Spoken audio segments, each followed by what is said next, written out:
Imagine giving your whole life to someone who then acts like you're a problem. Imagine you give all your time, energy, and love, and they tell you that you're just in the way. This story is not pretend. It's what really happened to me. I was quiet about it for too long. If you have ever felt like no one sees you or cares about you, please stay with me. This isn't just my story. It might be your story too. Before we start, please sign up for my channel and tell me in the comments where you are watching from. My name is William Harris. I am years old and live in a calm neighborhood near Seattle, Washington. I never thought I would share my story with everyone like this. But here I am because I've learned that being quiet lets bad feelings grow. And I have been quiet for a very long time. It began after I left my wife, Catherine. I was in my late 40s. After many years of her getting angry, tricking me, and being secretly mean, I left. It was very hard, but I did it. I left for my own happiness and for my son, Lucas. He was in his early 20s then, finishing college with a lot of promise. I thought he would be proud. I thought he would get it. But instead, he became cold. He said I gave up on our family and broke everything. He blamed me. Even so, I stayed close to him. He got married young and had kids quickly. His job took up a lot of his time, and his marriage didn't last. All of a sudden, he was a single dad with 2 kids, and I was there, always there. I moved into the small house behind his place.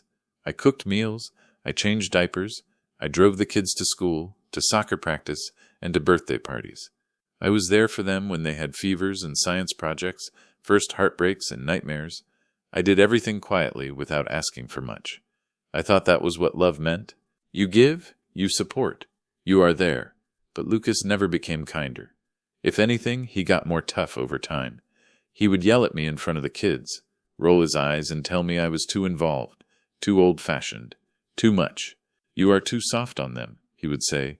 They will never grow up right with you, watching them like that. Sometimes I would hear him on the phone with friends, laughing. My dad is pretty much free childcare with his own ideas. What can I do?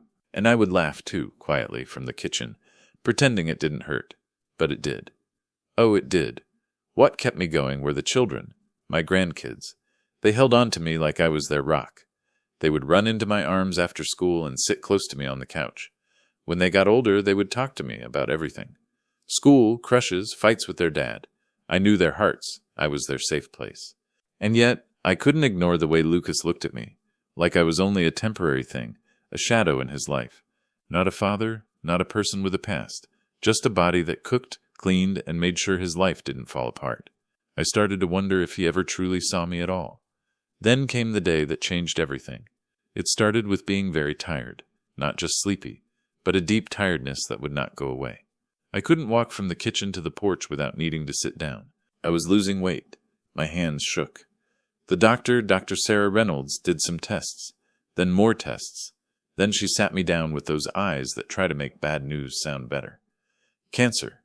It was very serious. I went home that day with a quietness that felt heavier than anything I had ever felt before. I didn't know how to tell Lucas. I was scared, not of being sick, but of how he would react. What if he saw it as just another problem? I waited 3 days. Then I told him. He looked up from his phone, blinked, and said, "Oh, well, we'll find a way to deal with it." His voice was so flat and distant. Later that week, he mentioned it briefly. "You should probably hire a nurse, Dad. I really don't have time for all that." That moment, that's when I stopped pretending. He didn't ask how I felt. He didn't offer to take me to doctor's visits. Just hire a nurse, as if I was someone else's problem now. So I did.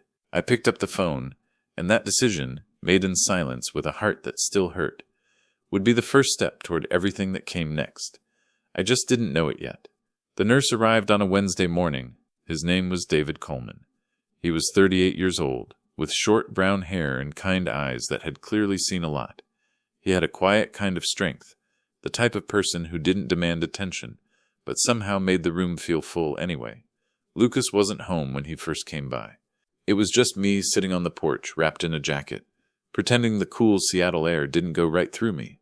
David walked up with a clipboard and a smile that didn't feel fake. Not like the ones I was used to. "Mr. Harris?" he asked. "William?" I corrected. "Just William?" He nodded. And from the moment he stepped inside, something changed. There was no awkwardness, no waiting. He wasn't pushy or overly cheerful. He just saw me, not as a sick person, not as a problem, but just a man who needed a little help. The first week was simple. He made sure I took my medicine, made food, did light cleaning, and took me to doctor's appointments. But David did more than that. He noticed things. He saw when my hands shook before I even did. He brought me warm socks without me asking. He refilled the bird feeder because he thought the view might make me happy. Little things, things Lucas hadn't done in years. It wasn't just his actions. It was how he talked to me, like I was important, like my thoughts weren't a bother. We would sit on the porch after lunch, and I would tell him about the garden I used to have before my body got sick. He would listen, really listen, and then say something like, "You should tell me which flowers to plant. I can do the work, you have the idea." I hadn't smiled like that in a long time. When Lucas came by to see me, and I say see me loosely because he mostly stood in the doorway looking at his phone, he didn't ask how I was feeling. His eyes looked around the house, focused on what David was or wasn't doing. "How's the nurse?" he asked one afternoon, sipping his iced coffee as if it were the only important thing. "He has a name," I replied. Lucas raised an eyebrow. "Okay, how's David?" "He's wonderful," I said, maybe too strongly. "He takes good care of me." Lucas didn't answer. He just nodded. His lips pressed together tightly, and left a few minutes later. No goodbye hug, no checking my medicine. Nothing. It was around that time I started to notice a change in myself. The more David cared for me, the more I realized how little care I had let myself get over the years. Not just during my sickness, but before, during my marriage, after the divorce, even with Lucas, especially with Lucas. One evening, David sat with me while I waited for the results of another scan. I was quiet, my mind going in circles, and he said gently, "You've been a support for a lot of people for a long time, haven't you?" I just looked at him. "You don't have to keep holding everyone up," he added. "Let someone hold you for once." I cried that night, not just tears, but those deep, hurting sobs you save for when you know no one is listening. Except someone was, and he didn't look away. The strange thing was that Lucas started visiting more often after that. But it wasn't kindness he brought. It was a tense, worried, sharp energy, like he was watching, waiting, judging. He asked more questions, but they weren't about me. "How many hours does David work? Does he cook for you too? Do you really need someone here every day?" It wasn't concern, it was a need to own and control, as if he was trying to get back his place in a house he had long ago left emotionally. One night after he left suddenly, David looked at me and asked, "Does he always talk to you like that?" And for the first time in my life, I said yes. And I let the truth settle between us like a heavy mist. That night I sat alone in my room and thought about everything I had given.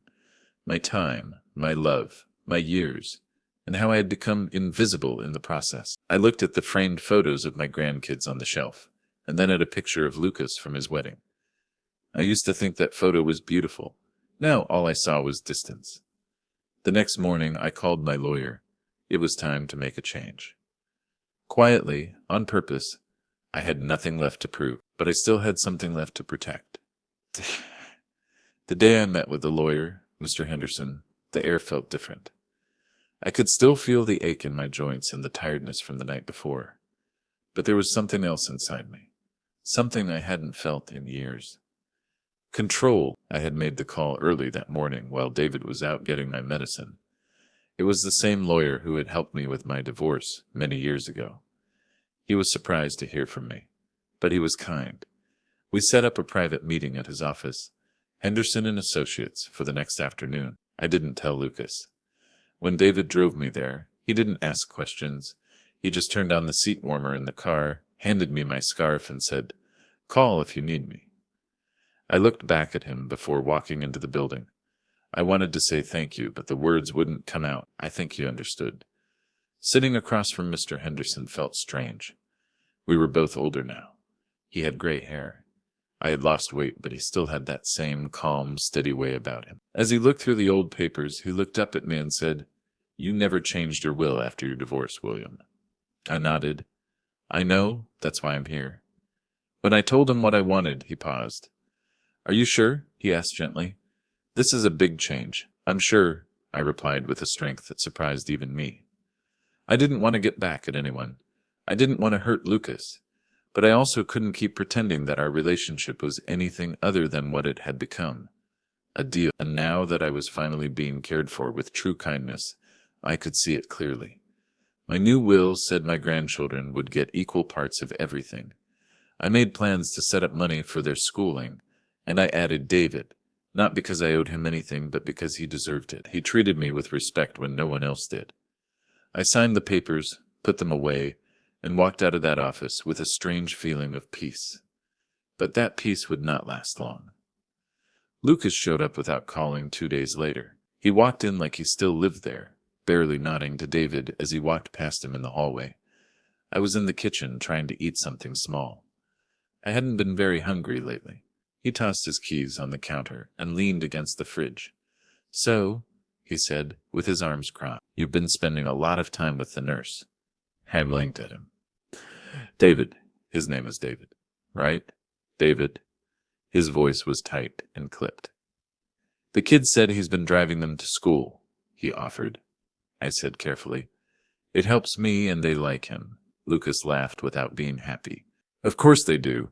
He's probably being extra nice to them to get on your good side." I stared at my son, not sure if I was shocked or just tired of being shocked. "Why would he need to get on my good side?" Lucas hesitated. "I don't know. People have reasons for what they do." "You're not innocent, are you, Dad?" That word, innocent. After everything, after many years of cleaning up his life and holding his family together with my own hands, he called me innocent. I stood up slowly, holding on to the edge of the table. "David hasn't asked me for a single thing, Lucas. Not once. And in case you haven't noticed, he's the only person treating me like I matter." That hurt him. I saw it in his eyes, but he covered it up with a mean laugh. "Whatever. Just don't be silly with your money, okay?" He left 5 minutes later. He didn't even say goodbye. I sat in that quiet for a long time, staring at the front door he had slammed shut. That evening I found David folding towels in the laundry room. He looked up at me with those calm eyes.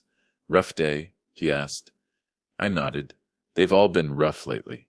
But this one left a mark." David didn't push me to talk. He just nodded and kept folding. It was the first time in years I felt truly seen. And more than that, I felt I deserved to be seen. I realized then that love isn't just about family. It's about being there, being kind, and showing respect. And sometimes the people who give you those things aren't the ones who share your blood. They're the ones who come in when everyone else goes out. Days went by, and with each one, I felt both stronger and weaker at the same time. Stronger in my mind, weaker in my body. The treatments were very hard. I would sit through them quietly, letting the IV drip into my arm as if it were taking pieces of me away, instead of making me better. My hair got thin. I lost my desire to eat. The mirror stopped looking like a friend. I no longer knew the man looking back at me. But through it all, David stayed. He was there when I felt sick. He was there when my legs gave out. One morning and I fell in the hallway.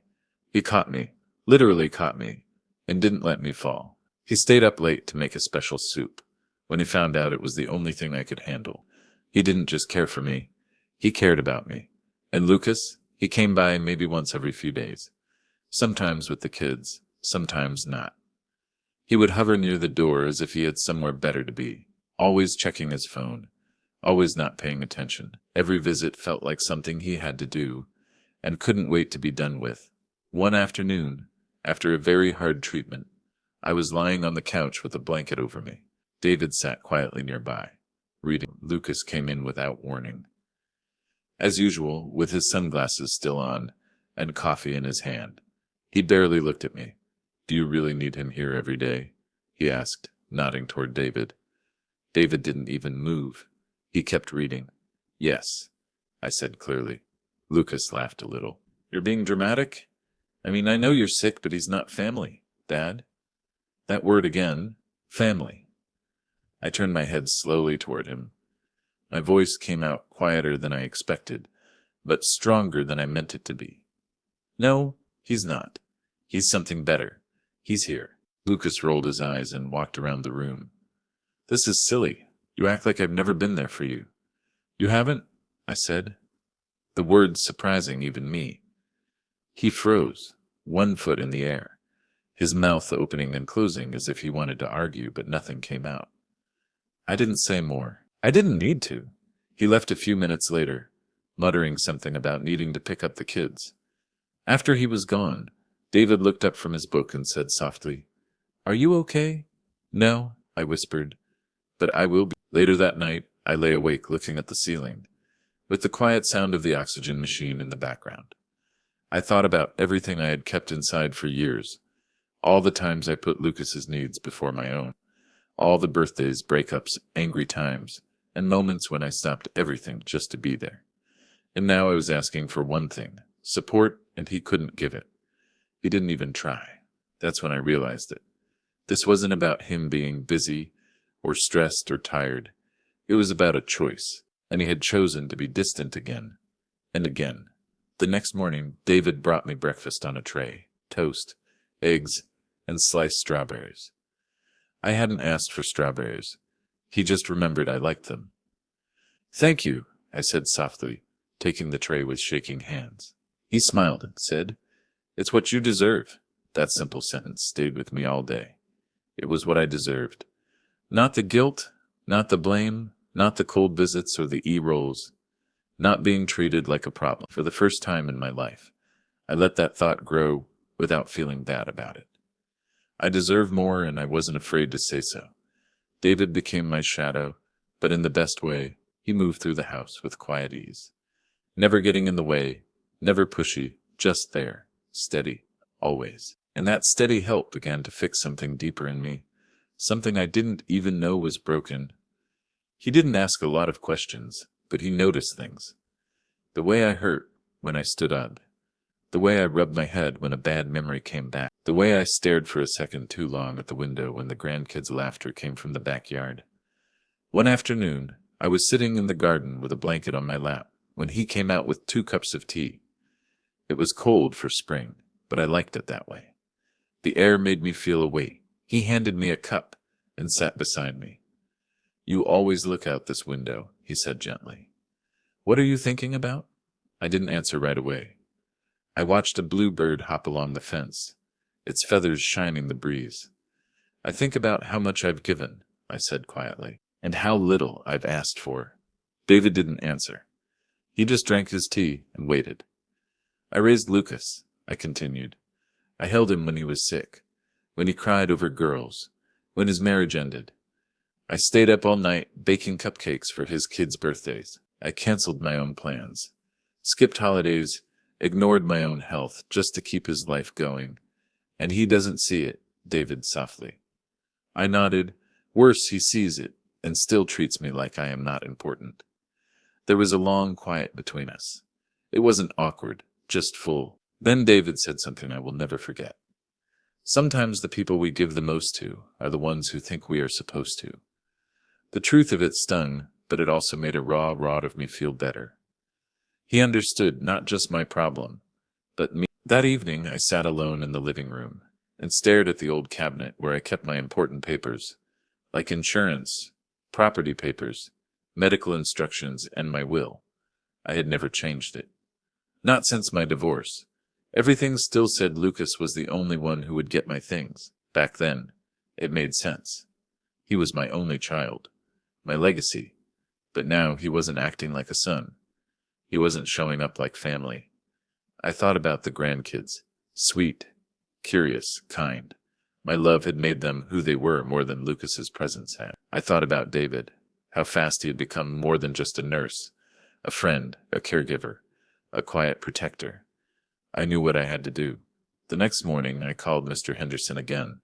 We met 2 days later, and I told him clearly that I wanted to change everything. "My grandchildren," I said, "they get equal shares.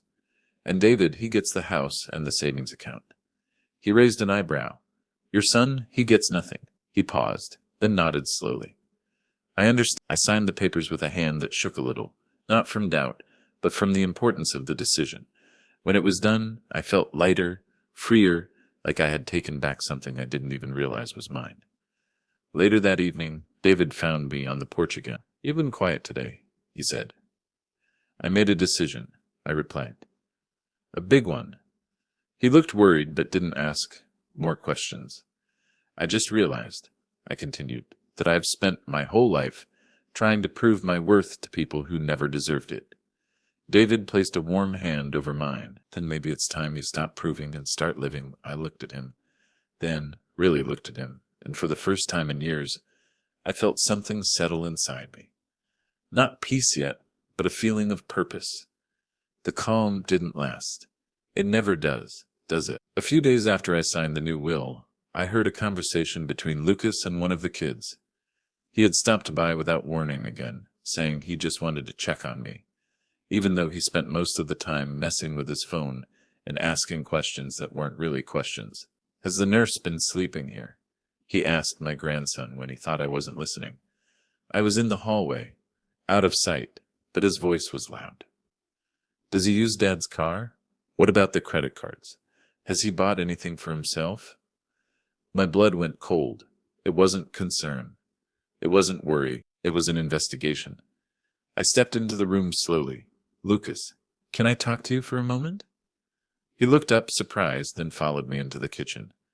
What is it? He asked, arms crossed. I looked him right in the eyes. Why are you asking my grandchildren questions about David? His expression changed. Guilt, annoyance, and then he became defensive. Always defensive. I'm just trying to protect you, he said. You're sick, Dad. People like him take advantage of people like you. I didn't yell. I didn't cry. I spoke calmly, evenly, as if I were reading from a recipe card. David has shown me more respect, more kindness, and more care in a month than you have in 10 years. Lucas laughed in a mean way. He's being paid. And you? I asked. What's your reason? He was silent. Then he said the words that made me completely sure of my decision. You're being stupid, Dad. You don't even know this man. You're just lonely. That word, stupid. I stood up slowly, my legs shaking, not from sickness, but from a rage I had held inside for my whole life. I may be sick, I said, but I'm not stupid, and I'm not lonely. I'd just stopped thinking that being close to someone means they love you. His face went blank. I knew then that he felt something had changed, that the control he thought he had over my feelings, my money, my life, was slipping away. He left in silence that day, his steps sounding like gunshots as he walked down the hallway. Later that night, I sat at the dining table with David and told him everything. He listened without stopping me, his face calm but worried. Do you want me to step away for a while? He asked gently. Give things some space. No, I said firmly. This is my home. You are not the problem. We sat in silence for a moment. Then I reached for his hand and squeezed it. I need you here. His eyes became soft. Then I'm here. The next week was quiet. Lucas didn't visit. The kids still came by after school, bright and sweet as always, but I could feel something in their voices, something wrong. A pause, a confusion. Lucas had said something to them. I didn't know what, but I could feel it. And then one afternoon, I got a call from Mr. Henderson. Your son came by my office, he said. My stomach felt sick.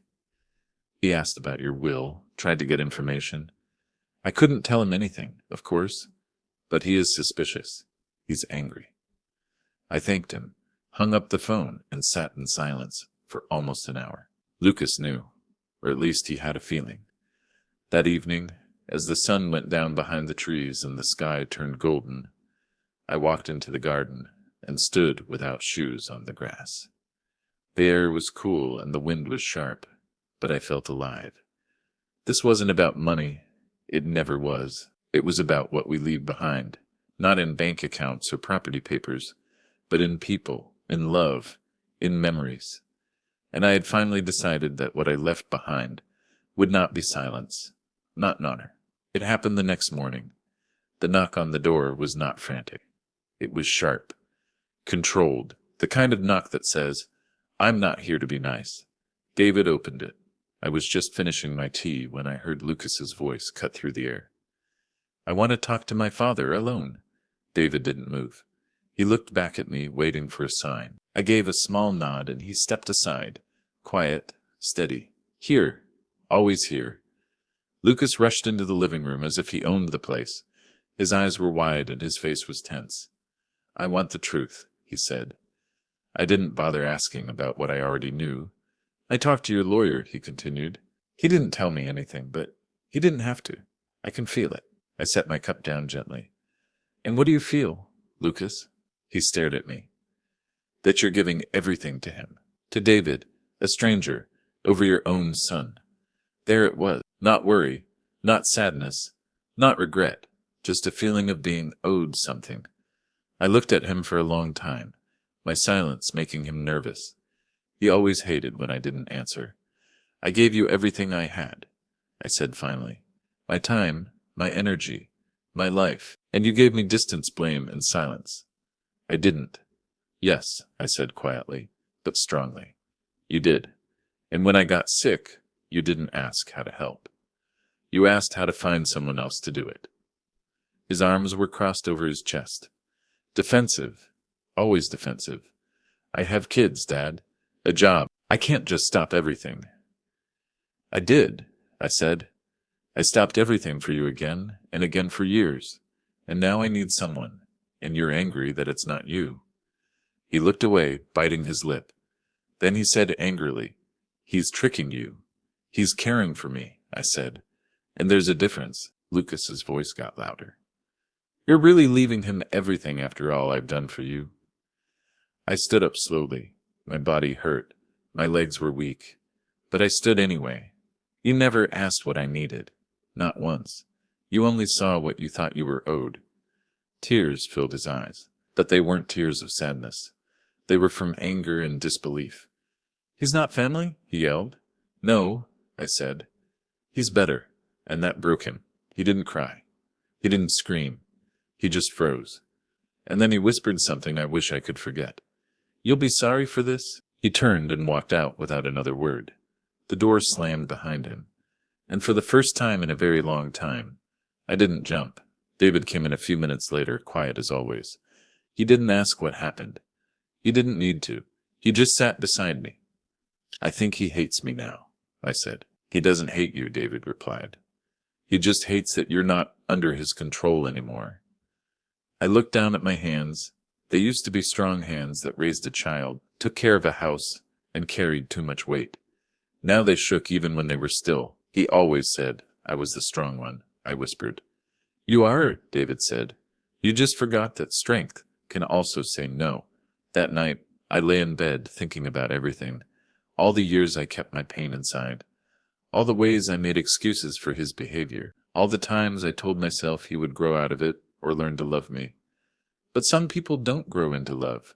They grow into needing things. And when they don't get what they want, they try to hurt you. And now he couldn't hurt me anymore. I had chosen a different path, and that choice was already changing everything. After that day, something inside the house felt different. The quietness between Lucas and me was no longer the kind that was waiting to be broken. It was the kind that built walls, cold, tall, and on purpose. He stopped visiting completely for days. No calls, no texts. Just quiet. But it wasn't peaceful because outside the quiet, he was busy. David started to hear whispers from the neighbors. Is it true that Nan is living there all the time now? I heard William changed his will, gave it all to the nurse. That poor son, after everything he did for his dad. The pity wasn't for me. It was for Lucas. He was painting a picture of himself as a son who had been left behind. The victim, and David, he was the bad guy, the homewrecker, the person who tricked me. The one who was only after money. I told David to ignore it, but I could see the way it hurt him. He started staying away from the front yard. He stopped chatting with the mailman. One night, I caught him crying quietly in the laundry room, wiping his eyes with the sleeve of his sweatshirt. This is my problem, I told him. No, he said, barely whispering. I'm the one being accused, and I can't even defend myself. I put a hand on his shoulder. You don't have to. I know the truth, but the harm was already creeping into the corners of the house. The kids, my grandkids, they started to pull away too. Not a lot, not in a mean way, but there was a hesitation, a sadness in their eyes. They came by less. They stopped asking David for help with homework or snacks. One evening, my oldest grandson sat next to me on the porch. Quiet. Dad said, "You're mad at him," he mumbled. I looked at him, my heart breaking. "I'm not mad," I said. "I'm just tired of pretending things are okay when they're not." He stared at his shoes. He said, "David's stealing our house." That hurt me more than any insult ever had. David came out with lemonade, saw the tension, and stopped. I shook my head gently, and he went back inside, without a word. I turned back to him. "David isn't stealing anything. He's taking care of me." He didn't answer. He just nodded, uncomfortable, and changed the subject. After he left, I sat in the dark for a long time. David joined me again, and we watched the porch lights from the houses down the street turn on. One by one. "I should leave," he said finally. I turned to him, shocked. "What?" "If I go, maybe he'll stop bothering you. Maybe the kids will come back." I shook my head. "No, you don't get to be punished for being kind." He looked at me with tired eyes. "But I am." And I realized then that Lucas's fight wasn't just against me. It was against anyone who gave me the love he would not offer. He couldn't stand to see someone else do what he wouldn't. He couldn't stand that I had chosen someone else. Not to be mean, but because I needed it. That week, David stayed quieter, still helpful, still kind, but I could feel him pulling away, hurting his heart. And I hated that. Lucas didn't just want to hurt me. He wanted to get rid of David from my life. But I had made my choice, and now I had to protect it. The moment everything broke open didn't come with yelling or slamming doors. It came with the sound of footsteps, heavy, fast, on purpose. I was in the living room, resting under a blanket, when I heard the front door burst open. David had gone out just a few minutes earlier to do an errand. I thought it was him until I heard the voice. "Lucas, where is he?" he called, his voice sharp and cold. Before I could sit up all the way, he was already in the room, his face red, his eyes wild. "Lucas, what are you doing?" I ignored him. "Where is he?" he asked again, louder. "Where's David?" "He's not here right now," I said, making myself sit up straight. My heart was already beating fast. Lucas began walking back and forth. "Good, because I swear to God, Dad, if I see him again in my house, I will cut him off. This is not your house." The words hung in the air like smoke. He froze. "What did you just say?" I made myself breathe steadily. My body shook, not just from sickness, but from something older, deeper. Anger, pain, all those years of keeping in every small insult, every cold shoulder, every eye roll. It was all coming out now. "You don't live here," I said calmly. "You don't get to rush in.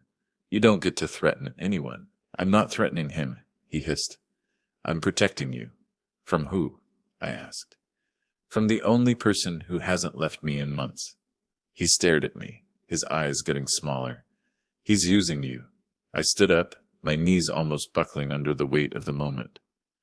"No, Lucas, he's caring for me. Something you stopped doing a long time ago." That hit him hard. He took a step back as if I had hit him. I continued, my voice low but firm. "You come here like a storm. You throw out untrue things, spread lies, and now you want to get rid of the person who saved me from this house. He's not family, Dad." I didn't raise my voice. I didn't need to. "Neither are you anymore." That broke him. His face got soft, his lips shaking, his eyes quickly filling with tears he would not let fall. "You don't mean that," he whispered. I didn't answer because a part of me did. He looked around the room as if seeing it for the first time. The photos of the grandkids on the shelves. The blanket David brought home from the second-hand store because it looked cozy. The pile of medical forms put away neatly by the front door. This wasn't his space anymore. It hadn't been for a long time. He turned toward the door, his voice sharp and fragile. "You're going to be sorry for this." I didn't stop him. I didn't follow him. I just sank back into the couch and let the quietness wrap around me like a second skin. David came home a few minutes later. I didn't say anything at first. He put down the groceries, looked at me, and knew he had been here. I nodded. David sighed, his shoulders dropping. "I think I need to stay somewhere else for a while," he said. I looked up at him, my eyes tired but clear. "No, he's the one who needs to leave. not you. That night, I lay awake again, but not from fear or feeling bad. For the first time in many years, I had made a firm stand, and I wasn't going to go back. I thought Lucas had reached his end, that after our last fight, he would stop, maybe even think about things. But I was wrong. He didn't stop. He fought back. It started subtly. A letter in the mailbox from a local lawyer who handles wills. A formal request to check if my new will was valid. A few days later, I got a notice that he had filed a petition claiming I had been tricked into making it. David found the paperwork first. He brought it in, his face pale, his hands shaking. "Did you know about this?" I didn't, but I wasn't surprised. Lucas wasn't just hurt, he was embarrassed. An embarrassment in his world called for action. It didn't matter that David had never asked me for a single penny. It didn't matter that my mind was clear. None of that mattered to someone like him, someone who believed love was earned by being close to someone, not by being present. I called my lawyer right away. "He doesn't have a good case," he told me. "You were thinking clearly. There's no proof of him forcing you. But it will get messy." Messy? That word felt heavy for days. Lucas didn't stop there. He called my siblings, people he hadn't talked to in years, telling them I was being tricked. He talked to the neighbors, even tried to convince my doctor to sign a statement, questioning my ability to think. Dr. Sarah Reynolds refused. Thank goodness. But still, the harm spread. People looked at me differently at the pharmacy. I heard whispers in the grocery store. Even the nurse at my Evergreen Health Clinic hesitated when she asked, "Do you have family supporting you through this?" And through it all, David stayed. He never asked me to stand up for him, never complained. He just kept being there, filling my pill box, making my simple meals, and sitting beside me during the hardest nights, when I felt sick in waves. One morning I found him outside cleaning the front porch in silence. His shoulders were tense, his movements sharp. I stepped out, holding my robe close. "Are you okay?" I asked. He paused, then he turned to me and said, "I never wanted this." I knew what he meant. I didn't come here for money, or property or legacy. I just came to help. I nodded. "And you did more than you know." His eyes filled with tears, but he blinked them away. "Then why does it feel like I'm being punished for it?" I didn't have an answer. That night, Lucas showed up again. No knock, just the sound of the front door opening like a storm on the way. David was in the kitchen. Lucas went straight for me. "You don't see it, do you?" he said, standing over me. "He's making you alone. He's made you believe I'm the bad guy." I stared at him. "You made yourself the bad guy, Lucas. I am your son, and I am your father," I said quietly. "A father you've taken for granted your entire grown-up life." He turned, ready to leave, but then stopped at the hallway where David stood, not moving. They looked at each other, and for a second I saw it. Pure, strong hatred in Lucas's face. It wasn't jealousy. It was fear. He was losing control, losing his story, and worst of all, losing his idea of himself as the good son. I spoke before he could. "If you keep hurting the people who love me, you won't just lose the money. You'll lose me." He didn't say another word, just slammed the door behind him like a warning shot. The next morning, I called my lawyer again. "I want everything written down," I told him. "Every visit, every threat, every legal move he makes.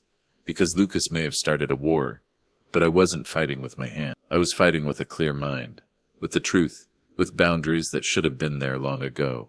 The cancer spread faster than we thought it would. By late summer, I was skinnier than I had ever been. My body was just bones and bruises, and my skin was a pale yellow from too much medicine and not enough food. The simplest things, like taking a bath, brushing my hair, or standing up, became victories. But David never changed. He adjusted everything for me without ever making me feel less important.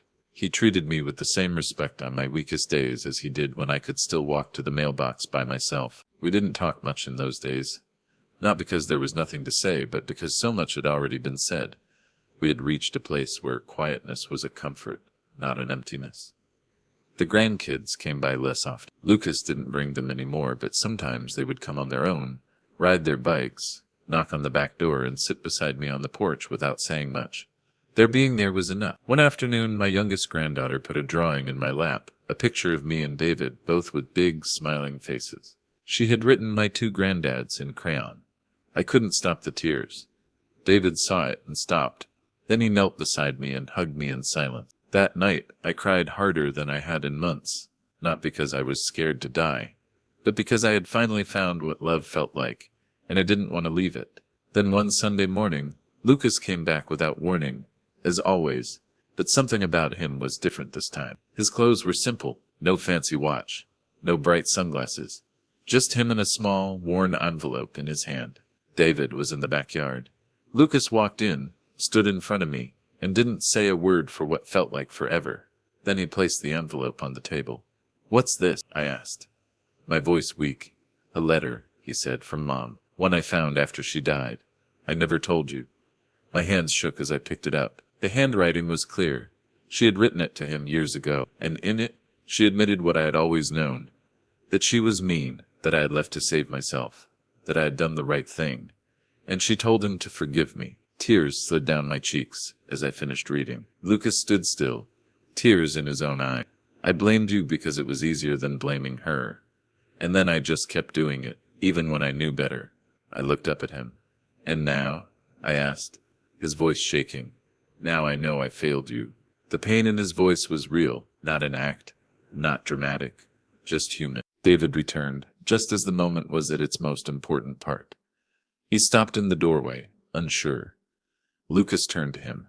"I was wrong about you," he said. "I let my pride get in the way. I let fear control everything." David nodded slowly, not saying anything. Then Lucas turned back to me. "I don't expect anything," he whispered. "Not forgiveness, not the house, not a place back in your life. I had to say it." And for the first time, I believed him. I reached for his hand. "I don't hate you, Lucas," I said. "But I can't pretend we're not different now." He nodded. "I know." He left a few minutes later. No drama, no slamming doors, just quiet. The kind of quiet that feels like the end of a very long, very painful chapter. David sat beside me as the sun went down behind the trees. "Are you okay?" he asked. I nodded. "I'm tired." And I was. But not just from the cancer. I was tired of carrying the weight of things that weren't said. Tired of begging for love in places where it was given out like money. But now I had said everything that needed to be said, and I had heard what I needed to hear. Forgiveness isn't a door swinging open. Sometimes it's just the lock quietly coming loose. The day I truly let go wasn't loud. It was quiet, almost normal. The sun came in through the kitchen window just right, making everything look softer. David was humming a tune I didn't know while slicing apple. The smell of cinnamon was in the air. He had started baking again, saying it made him think of simpler times. And me, I was wrapped in my favorite blanket, in the armchair by the window, watching the trees move in the breeze like they had been waiting for me to finally notice them. Lucas came by that afternoon. He didn't announce himself. He didn't have to anymore. There was no tension in his shoulders, just him holding a small tray with a cup of tea and a scone. It was from a store, but it was warm. "I brought your favorite," he said softly. I smiled. "You remembered?" He placed the tray in front of me and sat across, holding his hands nervously in his lap. "Can I stay a while?" "You already are." We sat like that for a while. No accusations, no bringing up old hurts, just two men, one older, one finely grown, sharing the same space. He looked at me, his eyes red from crying. "I know things can't go back to how they were." "They shouldn't," I said gently. "But that doesn't mean they can't move forward." He nodded slowly. "I don't deserve your forgiveness." I drank my tea. "You don't," I said honestly. "But I'm giving it anyway." A tear slipped down his cheek. "Why?" "Because forgiveness," I said, "isn't about freeing you. It's about freeing me." David came in then, stopping when he saw Lucas. They looked at each other, and I held my breath. "I'm sorry," Lucas said quietly, "for everything I said, for everything I tried to do." David nodded, his face showing no emotion. "Thank you. That's all. Not a hug, not a big gesture. Just a simple understanding. like people who have survived different storms. Standing on the same piece of land for the first time, Lucas stayed for dinner that night. He helped David in the kitchen. They didn't talk much, but there was no tension. Just a new, fragile peace. After everyone left the room, I reached for the folder that held the new will. I opened it one last time. Reread the names, the amounts, everything exactly the way I had chosen. I didn't change a thing, not to be mean, but because the decision had never been about punishment. It had been about truth. Lucas was no longer the most important person in my story, and that was okay. He was still a part of it, but not the center around which I turned. What I left behind would be what I left in the hearts of those who loved me, out loud, the grandkids who would remember my laugh, not my silence, the man who showed me kindness when the world became cold, the person I had become, who finally chose peace over feeling like I had to do something.